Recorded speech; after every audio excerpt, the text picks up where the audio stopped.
Alright, so page 85. We just read page 84 about King John and how he had to sign the Magna Carta. Now we're going to look at what the Magna Carta is and why he signed it. So number 1, what risk did the nobles take in demanding King John sign the Magna Carta? What could have happened to them if they would not have signed it? So if King John wouldn't have signed it, if he'd have gotten angry, what might he have done to them? What was the risk that they were taking in trying to demand a king do something? So go ahead and pause it and answer your question. Okay, next, number 2, what was the cost to King John in signing the Magna Carta? So what did he give up? What was he going to have to give up, or what was it going to cost him if he did sign it? Because he's going to be giving up a lot of stuff if he signs this paper. So pause it and write this one. And last one, what is the benefit to King John? Why in the world is he going to sign this document that's limiting his power and making him lose money if it's bad for him? Why is he going to sign it? Obviously, it's going to be to avoid death. So there's one reason, avoid being killed, because the nobles might kill him if he doesn't. And you think of another reason. Okay, let's fill in this chart down here. So, what did the Magna Carta do? It limited the power of the king, but they used the word monarch. Because a monarch is any ruler. He can't change what he's called and call himself an emperor or a sultan. Nope, any leader is limited. And that means that the king no longer had absolute power. Where it says absolute, that means all power. He no longer has all power.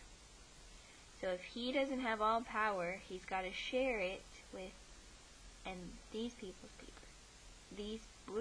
These people's power increases, and that's going to be the nobles. He has to share it with these people, the nobles. So our president does not have all power today.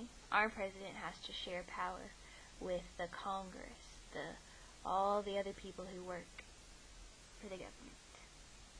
Next thing it did, number 2, is it established something called rule of law.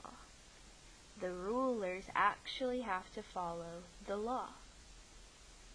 So the king was now expected to follow the law.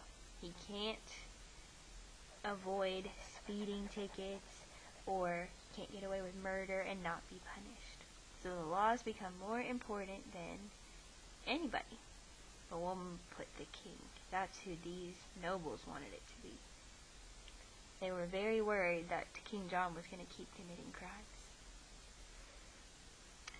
Alright, and last one, it gave the people the right to a trial, a court trial. Now it sounds more correct to say trial with a jury, but the technical phrase is trial by jury. So here we'll put what a jury is, and that's a group of people who decide, let's see if I can put that there, guilty or not guilty. So a group of people who decide guilty or not. Now, there's several people here at this school who have been on a jury before. Miss Stocky's done it. Miss Young, I think, has done it a few times. Maybe Miss Brittany in the office, I think, has even gotten called to jury duty. So your parents can get randomly selected to go be a jury here in Smithville. And they'll always call more people than they need, because when you show up, they'll ask, do you know the person who's going to be in the court? Do you know anything about the crime they may have committed? If you know them, you're not allowed to be in the jury, because that wouldn't be fair. And it's all about trying to find a neutral group of people to make the decision.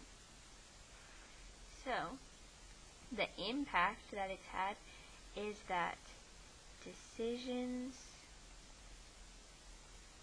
are more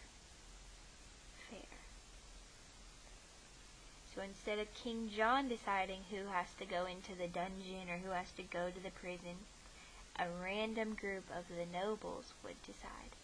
And that made it more fair for everybody. So, Magna Carta, a great thing. We still use it today.